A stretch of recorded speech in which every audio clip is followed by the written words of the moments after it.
There's a new hottest chili pepper in the world. The Las Vegas Aces are back-to-back WNBA champions, and the government is taking action on lead pollution from small planes. Those are some of the stories that we'll get to today on The 7 from The Washington Post. I'm Jeff Pierre. It's Thursday, October 19th. Let's get you caught up with today's 7 stories. Our first story today. The U.S. said that Israel wasn't to blame for a deadly hospital strike in Gaza.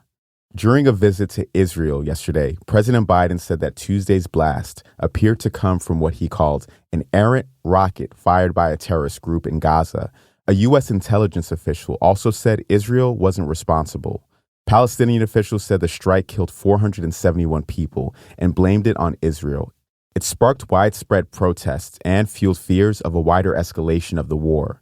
Biden also said yesterday that Egypt had agreed to allow 20 trucks of aid into Gaza, which is facing a humanitarian crisis. Israel has cut off deliveries of food, water, electricity, and medicine to the territory for more than a week. Biden spoke about the aid for Gaza in Tel Aviv yesterday. Today, I asked the Israeli cabinet, who I met with for some time this morning, to agree to the delivery of life-saving humanitarian assistance to civilians in Gaza, based on the understanding that there will be inspections, that the aid should go to civilians, not to Hamas. Israel agreed the humanitarian assistance can begin to move from Egypt to Gaza.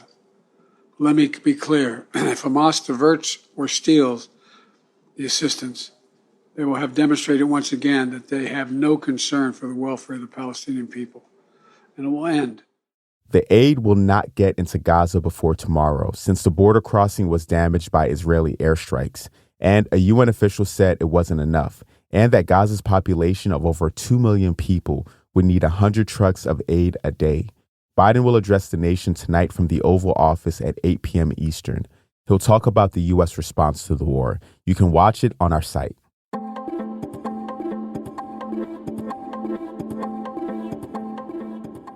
At number 2. The tellers agree in their tallies that the total number of votes cast is 433. Of which the Honorable Jim Jordan of the state of Ohio has received 199. No person having received a majority of the whole number of votes cast by a surname, a speaker has not been elected. Representative Jim Jordan failed again to become House Speaker. The Ohio lawmaker lost a second round of voting yesterday as 22 House Republicans didn't support him. That's actually less support than he got in the first round of voting on Tuesday. And some of the lawmakers who voted against Jordan have been facing threats from the public. The House will vote again today, but Jordan's path to becoming Speaker is not clear. The unprecedented impasse has left the House without a Speaker for more than 2 weeks, and there's no end in sight. Some lawmakers now want to give more powers to the interim Speaker, North Carolina Representative Patrick McHenry. That way, the House would at least be able to move forward with some business.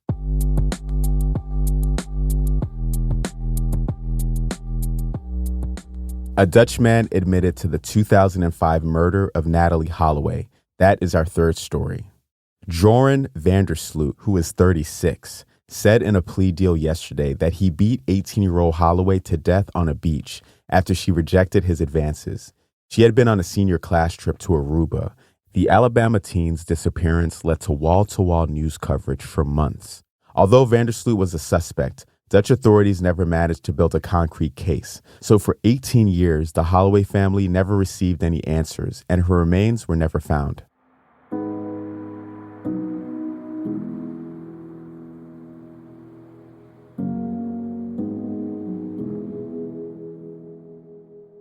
Number 4.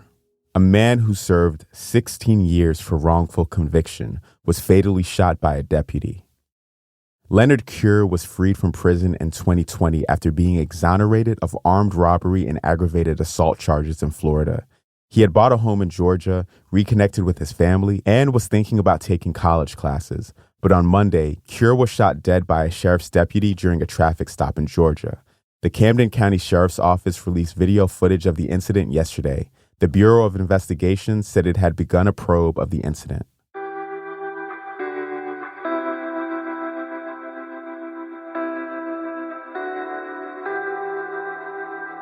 At number 5, lead pollution from small planes is damaging people's health.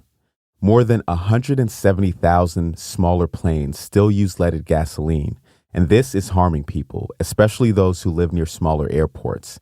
The Environmental Protection Agency released this finding yesterday. It was the first step in a move towards setting new rules about what fuels planes can use. Lead is a dangerous neurotoxin, which is especially harmful to children. Laney to the corner, Vander Sloot, no! And that is it!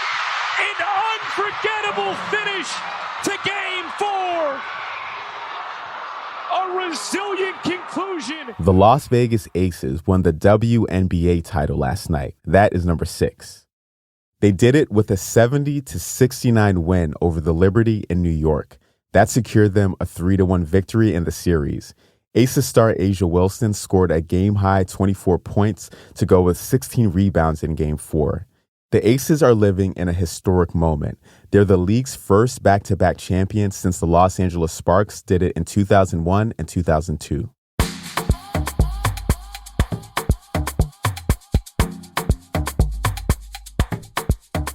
And at number 7, there is a new hottest chili pepper in the world. It's called Pepper X. It dethroned the Carolina Reaper as the planet's spiciest pepper this week. It clocks in at an average of 2.69 million Scoville heat units. For context, that's a lot hotter than a jalapeno, which only registers between 3,000 and 8,000 Scovilles. The creator of Pepper X says it tastes kind of earthy, but he said that flavor was swiftly followed by brutal heat and hours of stomach cramps. So, yeah, I'll just take his word for it.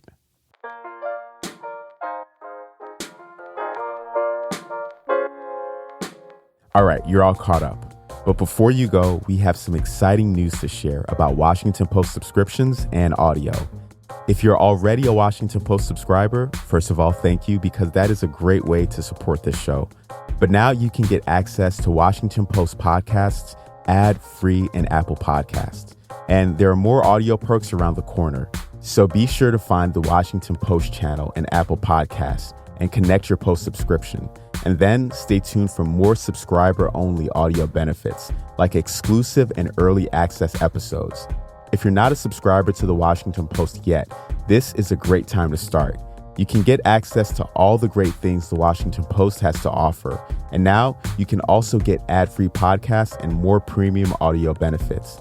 You can subscribe in Apple Podcasts by looking for the Washington Post channel or through the link in our show notes. I'm Jeff Pierre, and I will meet you back here tomorrow.